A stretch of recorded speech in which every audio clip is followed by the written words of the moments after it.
30-х годах комсомольцы Украины считали счастливы себя только тогда, когда они могли... Durante los años 30, en la Ucrania soviética, a un joven se lo consideraba afortunado si es que había conseguido trabajo en la fábrica Arsenal. Esta fábrica era la fábrica más grande que había en Kiev. A los 7 años, yo conseguí un puesto en esta fábrica como ayudante. La juventud que trabajaba en ese momento en esta fábrica era diferente. Teníamos un espíritu muy guerrero y en nuestros corazones llevábamos un verdadero fuego de la juventud. Каждого встречного встречала комсомол, узнавала специальности. Para los jóvenes de mi edad, los temas de conversación eran ¿qué profesión de la fábrica te gustaría hacer? ¿Y cuántos años te llevaría para lograrlo? Y por el hecho de que la fábrica se llamaba Arsenal, todos los que trabajábamos ahí teníamos un patriotismo muy alto. Cada uno podía inscribirse a la disciplina que más le gustaba. Como no teníamos instructores, todo lo aprendíamos ayudando. Entre todos éramos una hermandad única.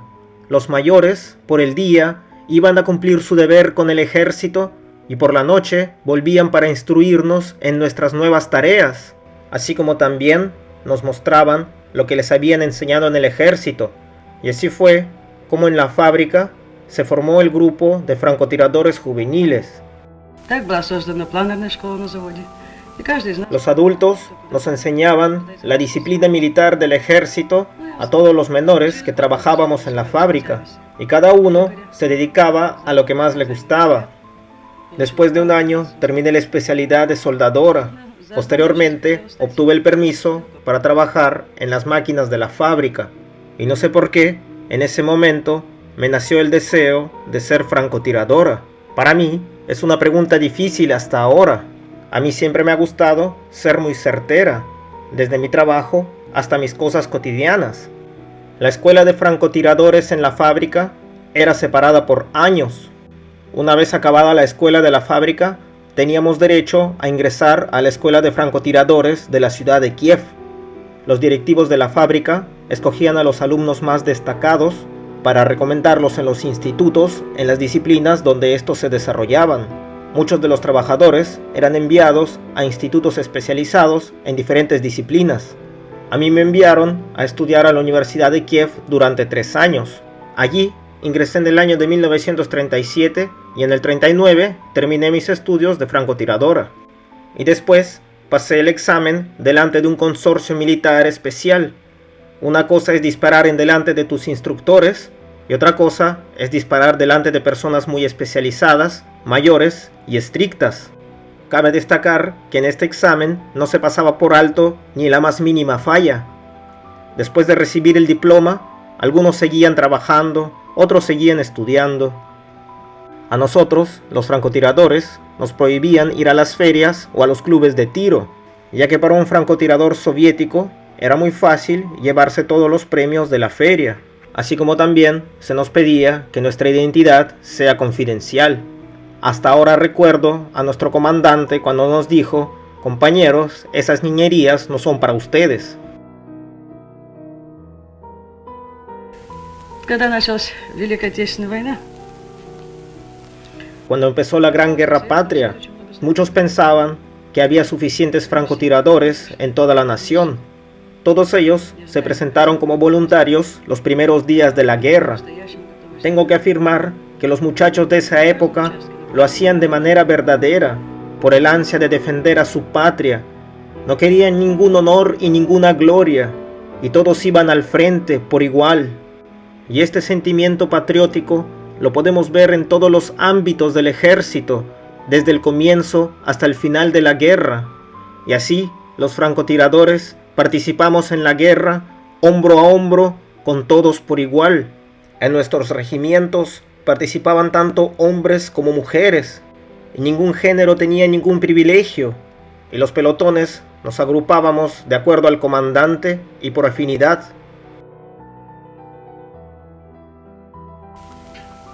интересная это очень работа. Интересная потому, что... Para mí, el trabajo de francotirador era el más interesante, ya que fuera de la batalla que teníamos que librar y fuera de los peligros, nosotros siempre eliminábamos a nuestro enemigo, Y ahora les voy a explicar los métodos que utilizábamos para hacerlo. El francotirador en la batalla tiene un método de desenvolverse diferente al del soldado común y corriente. El francotirador tiene un sistema totalmente aparte al del ejército. Para empezar, nunca estaba solo, siempre salíamos en grupo, mayormente en grupos de 2.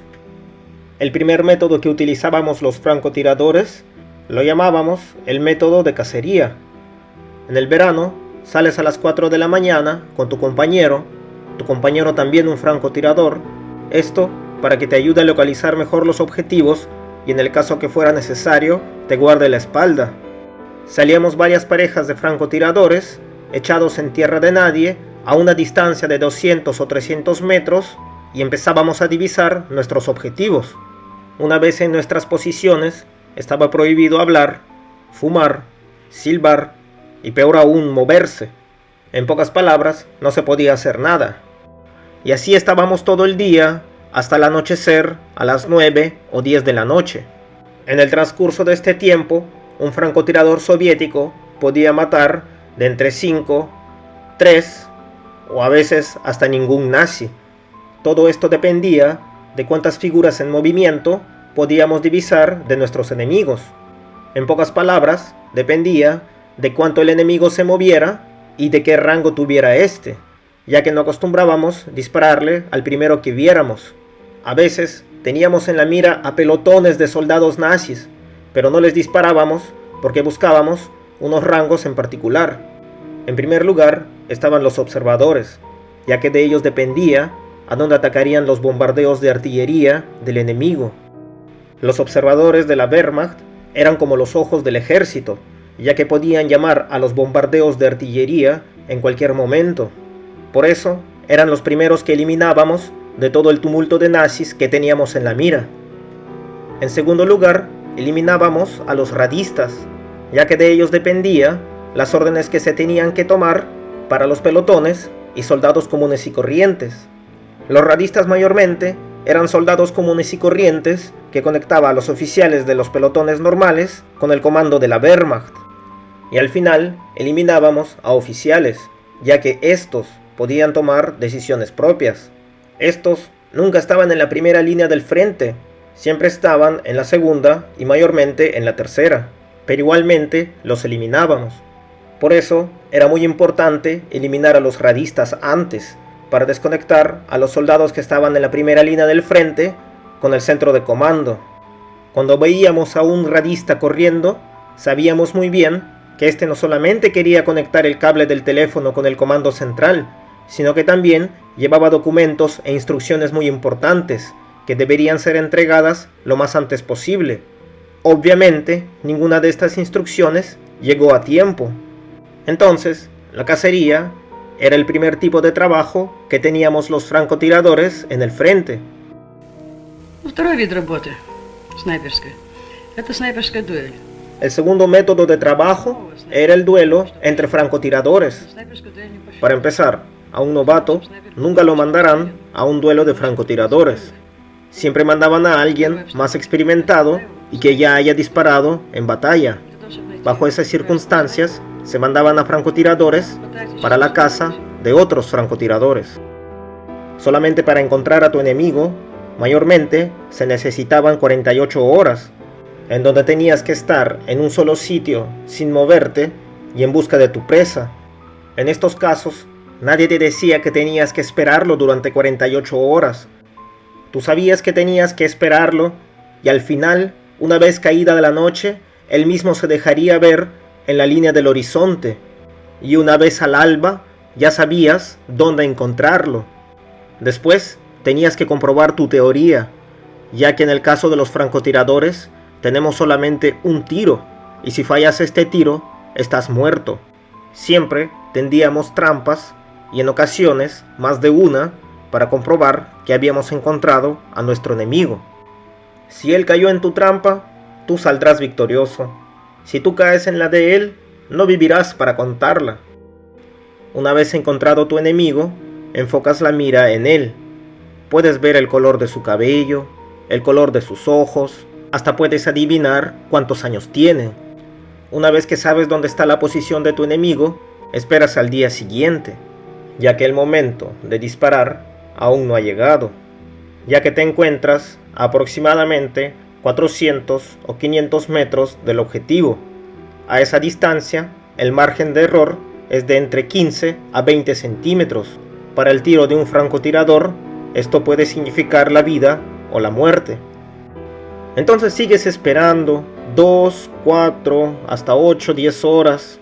Yo diría que esta es la parte más estresante de toda la contienda, porque tienes que tener mucha paciencia y unos nervios de acero. Y después de todo esto, llega el momento final, en donde tu enemigo piensa que tú ya te has ido, entonces se levanta muy confiado, y es en este momento en donde tú tienes la última palabra. El segundo tipo de trabajo que tenía un francotirador en la guerra era el duelo entre francotiradores. И третий вид работы – это снайперские засады. El tercer tipo de trabajo de un francotirador era la emboscada. Esta era la más arriesgada y la más difícil. Antes de ir a la emboscada, teníamos que recibir un buen trabajo de los muchachos de reconocimiento, ya sea por parte de reconocimiento de batallón o de regimiento, ya que estos te daban las coordenadas exactas en donde habían pelotones aislados de alemanes. Después salía un grupo pequeño de francotiradores que era el que planeaba en dónde se iba a hacer la emboscada. Después, con muchas horas de antelación, planeábamos el lugar en donde íbamos a emboscar a los alemanes.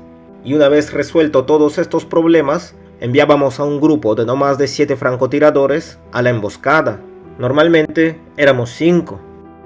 Había que salir a las 2 de la mañana, hacia tierra de nadie. Nos colocábamos en nuestras posiciones en delante de las líneas alemanas, justamente entre la primera y segunda brigada del enemigo. Entonces empieza a amanecer y los nazis comenzaban a prepararse para un nuevo día.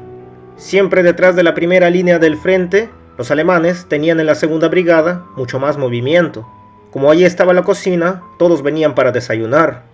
Entonces los alemanes se formaban en fila para recibir su desayuno, y aún así nosotros siempre esperábamos a que por lo menos 10 hayan recibido su desayuno, ya que después de esto los oficiales empezaban a salir mucho más confiados.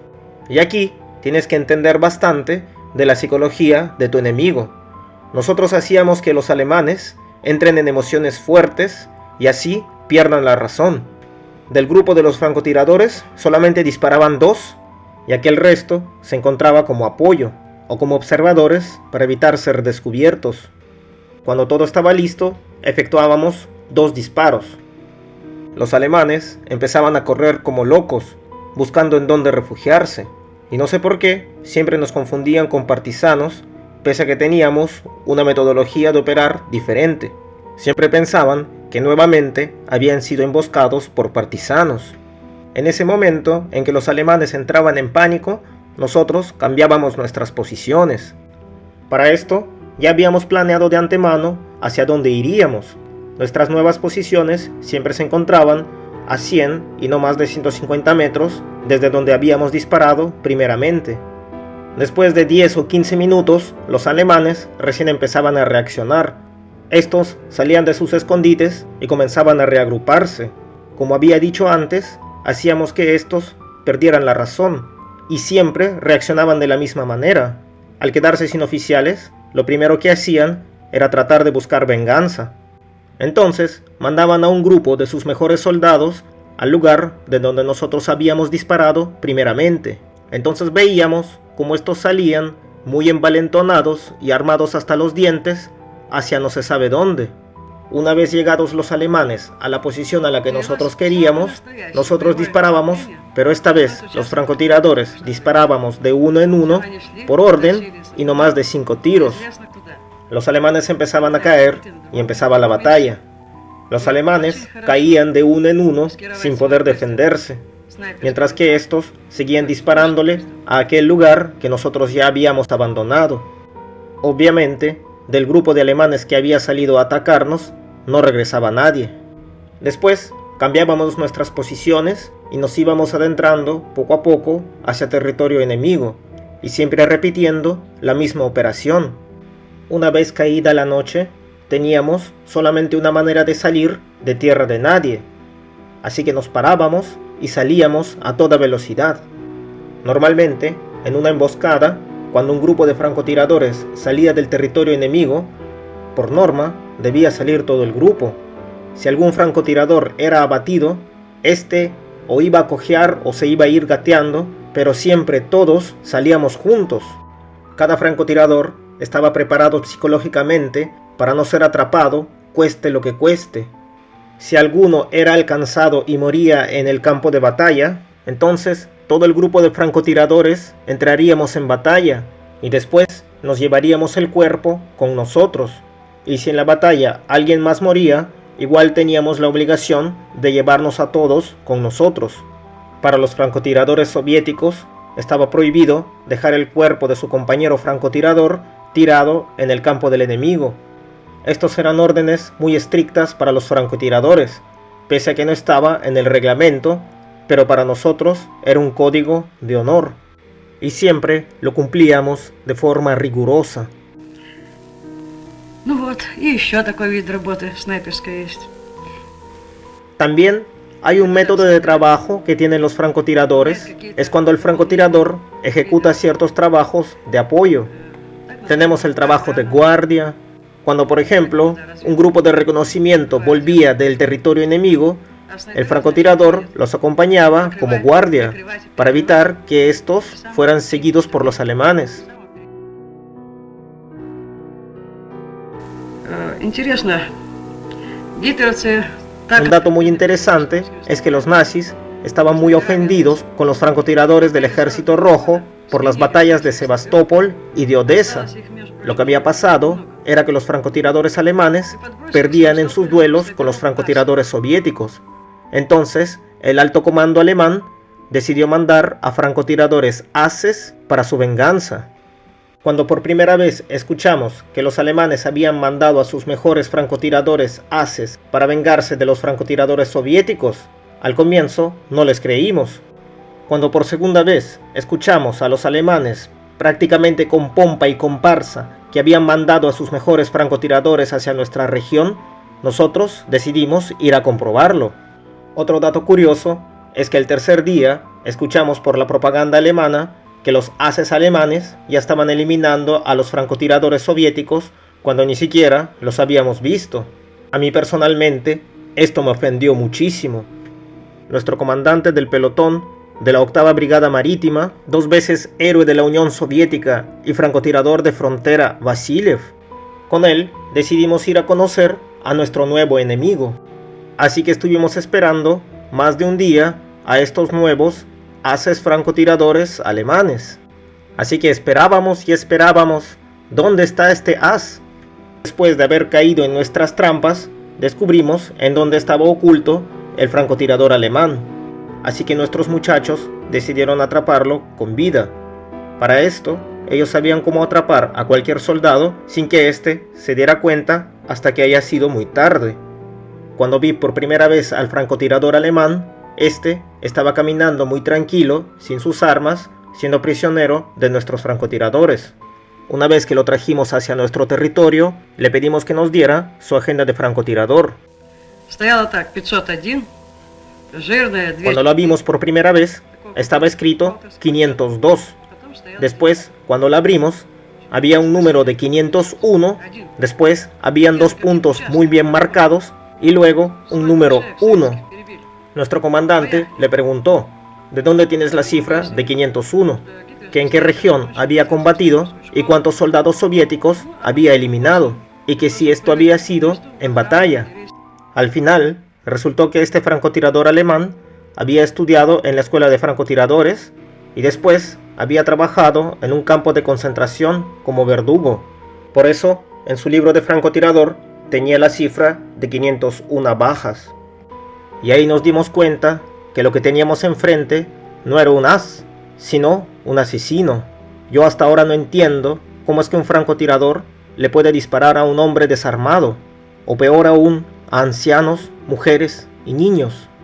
Después, nosotros no sabíamos qué hacer con él. ya que sabíamos que enfrente nuestro ni siquiera teníamos a un soldado, sino a un monstruo. Y este muy tranquilo nos hablaba de sus derechos como prisionero, ya que Alemania en ese entonces pertenecía al Convenio de Ginebra y todos los alemanes pensaban que serían bien tratados en la Unión Soviética como prisioneros. Felizmente en ese momento llegaron nuestros muchachos de reconocimiento. Estos nos dijeron que no nos preocupemos, que nosotros sigamos con nuestro deber, ya que ellos tenían algunas preguntas que hacerle. Estos se lo llevaron y nunca más volvimos a saber de él. Al cabo de una semana, todos los haces francotiradores alemanes habían sido eliminados. Героическая оборона Севастополя длилась 250 дней. La defensa de Sebastopol duró 250 días. Lo que puedo decir de esto es que fueron días de interminables batallas, tanto como en el frente como en la retaguardia. Para los nazis, la península de Crimea era muy importante. Estos, con tal de conseguir sus objetivos, mandaban a sus soldados a una muerte segura. Los nazis mandaban hordas y hordas de soldados, cientos de tanques y bombardeos de artillería, pensando que con su gran número y su fuerza doblegarían el espíritu guerrero del alma rusa. En la batalla de Sebastopol se contestaron muchas preguntas importantes, una de las cuales, por ejemplo, era que si Turquía, que era aliada de los nazis, entraría en la guerra contra la Unión Soviética, así como también Crimea era la puerta de entrada para el Cáucaso, que era una tierra muy rica en pozos petrolíferos de la Unión Soviética. Todo esto se decidía en la batalla de Sebastopol. Трудно рассказать о том колоссальном героизме. Para mí es muy difícil de contarles el colosal heroísmo que tuvo el pueblo soviético. 24 En la batalla de Crimea, yo misma fui testigo de cuando 24 altos oficiales de artillería soviéticos mandaron a un ataque de artillería sobre ellos mismos, ya que estaban totalmente rodeados de nazis, lo que significa una muerte en batalla. Los ejércitos soviéticos, así como los civiles, eran transportados por mar.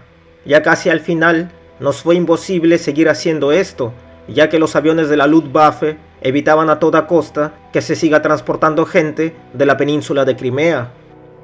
La ciudad de Sebastopol fue tomada por los alemanes el 3 de julio de 1942. 11.000 soldados soviéticos, con sus oficiales y sus comandantes, decidieron quedarse en la ciudad para defenderla hasta el final. A mí, hasta se me hace difícil imaginar los últimos días de resistencia soviética en la batalla de Sebastopol. En aquel entonces se había evacuado a toda la población civil y la ciudad entera estaba en ruinas. Pero aún así, en las paredes derrumbadas de esta ciudad estaban escritas, ya sea con carbón o con barro, que Sebastopol no se rinde y que pronto volvería a ser soviético. Боевые корабли Черноморского флота, которые все время помогали нам очень сильно. Al mismo tiempo, la flota soviética del Mar Negro siempre nos ayudaba, trayéndonos suministros o haciendo bombardeos de artillería o movilizando gente. Y lastimosamente, los últimos días de la defensa de Sebastopol ya no podían acercarse a esta ciudad.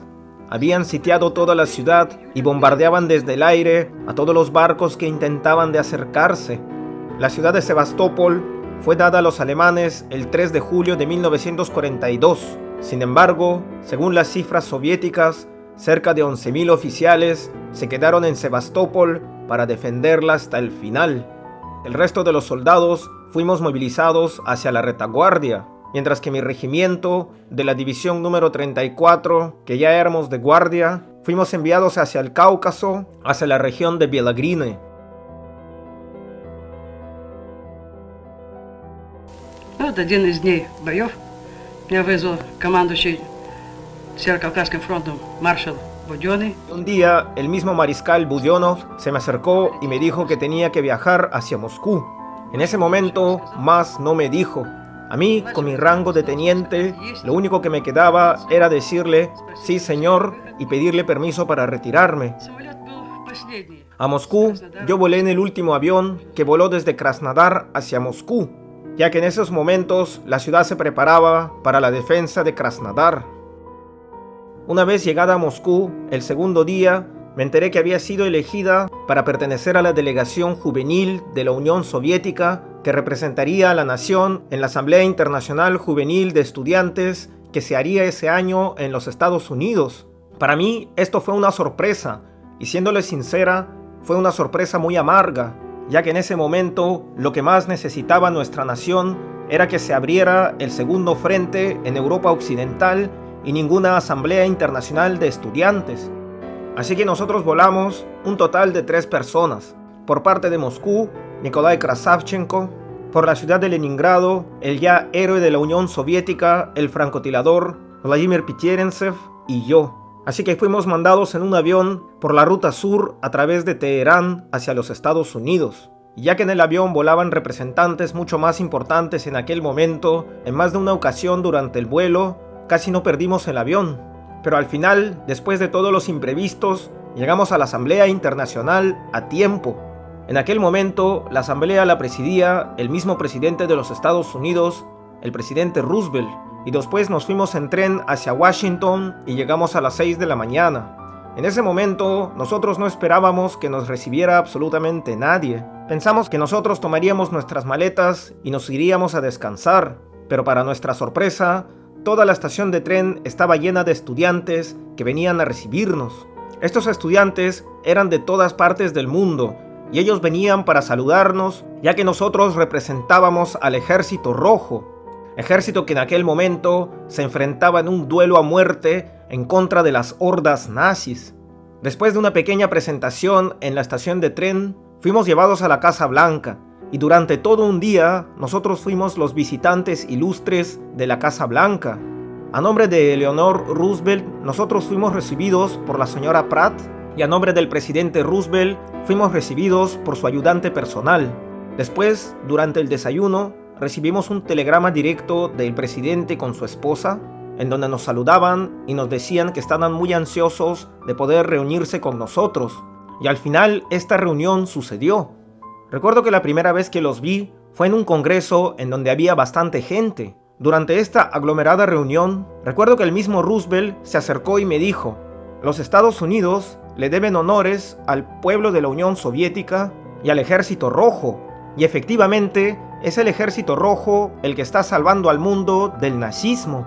Durante la Asamblea Internacional nosotros hablamos muy activamente y hasta hubo momentos en que teníamos discusiones muy acaloradas con otros estudiantes de otros países. Imagínense, habían estudiantes que nos gritaban que si nosotros nos considerábamos estudiantes, pues durante la guerra nosotros deberíamos de seguir estudiando. Imagínense lo que nos decían, que en vez de estarnos revolcando en las trincheras, nosotros teníamos que pedirle permiso a los nazis para poder viajar y conocer las culturas griegas o italianas, mientras que nosotros les contestábamos que nuestra nación estaba corriendo peligro de ser eliminada. Por eso es que nosotros teníamos que dejar nuestros estudios para tomar armas en manos y luchar por la libertad de nuestro pueblo. Y estas discusiones acaloradas se repetían muy a menudo. La Asamblea Internacional duró 4 días, mientras que el 5.º día fue la clausura en la Casa Blanca. Después de esto, nosotros fuimos elegidos para un grupo juvenil estudiantil que sería llevado para conocer todas las ciudades de los Estados Unidos.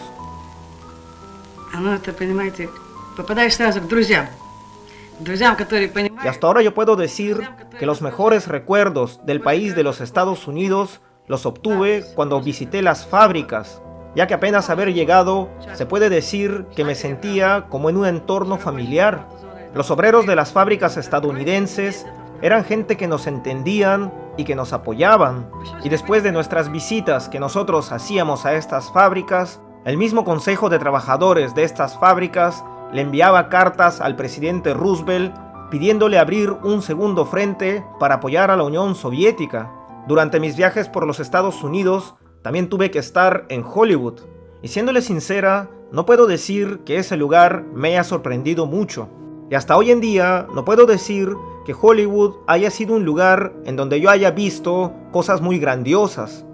Mi viaje por los Estados Unidos duró 2 meses. Después de eso, la delegación soviética se dirigió hacia Canadá. Nosotros fuimos la primera delegación juvenil de estudiantes de la Unión Soviética que estuvo en Canadá. y en más de una ocasión dimos conferencias para el pueblo canadiense.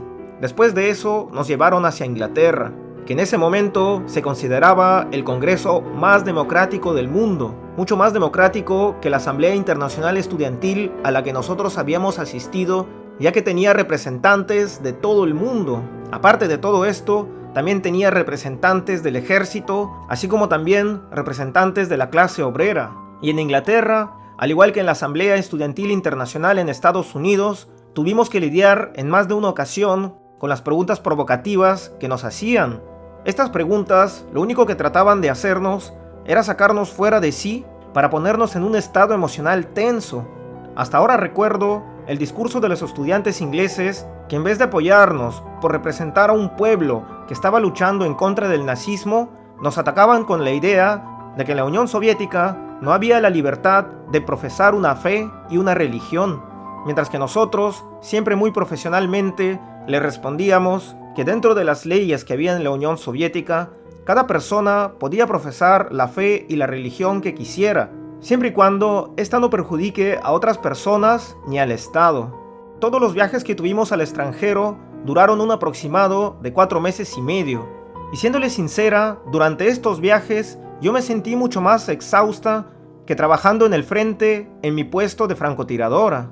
Imagínense, nos obligaban a dar de entre 8 a 10 conferencias diarias, y esto sumado a las reuniones que teníamos con personas de toda índole.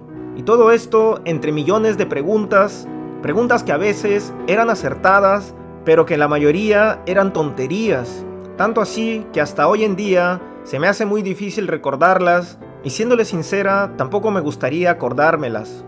В любой аудитории каждый из нас всегда говорил: открывайте второй фронт немедленно.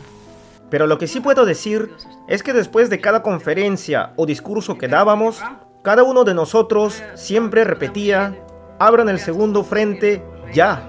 Mientras que a mí, cuando me daban la palabra, yo agregaba la frase de: para todos los hombres, ¿no creen que esconderse detrás de las faldas de una mujer en medio de la batalla no es una buena idea?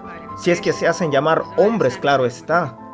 Esta frase siempre conmovía a todas las mujeres que me escuchaban, sobre todo en los Estados Unidos, ya que éstas después repetían mis palabras en los medios de comunicación, así como en la prensa, en la radio o en la televisión. Y además muchas alentaban a sus maridos a enrolarse en los ejércitos, pero sobre todo influían en la opinión pública para obligar a los políticos a abrir el segundo frente. Y asimismo también lo hacían las mujeres en Inglaterra. Después de todo esto, fuimos enviados en un vuelo directo desde Inglaterra hacia Moscú, pero esta vez el vuelo lo hicieron sin ninguna reverencia, ya que nosotros viajamos directamente por el espacio aéreo del Tercer Reich. Hasta recuerdo que durante el vuelo, nosotros hicimos una apuesta para ver si nuestro avión era derribado o no en territorio enemigo. Y según las normas internacionales de la aviación de aquel entonces, nosotros teníamos que viajar con paracaídas. Sin embargo, nosotros nos negamos a llevar paracaídas, ya que no queríamos caer vivos en territorio enemigo. Después de llegar a Moscú, tuvimos unas pequeñas vacaciones. Luego fuimos a dar conferencias en las fábricas moscovitas. Después también fuimos mandados a las fábricas en los Urales. Y en cada una de nuestras conferencias les contábamos acerca de nuestros viajes en el extranjero, así como también les dábamos saludos al pueblo soviético de los políticos occidentales como Roosevelt o Churchill. Sí, y también personalmente conocí a Winston Churchill. La vez que lo vi fue de una manera fugaz. Черчилль тоже нам сказал, что да, я возлагаю надежды на Красную Армию и на... Este se me acercó y me dijo: todas nuestras esperanzas están en el ejército rojo y en la mano de Dios. Y ahora que lo recuerdo, esta frase fue muy graciosa, ya que en pocas palabras, Churchill me dijo que en el ejército británico no había ninguna esperanza. Y lo que les estoy contando no es un chiste, es la verdad.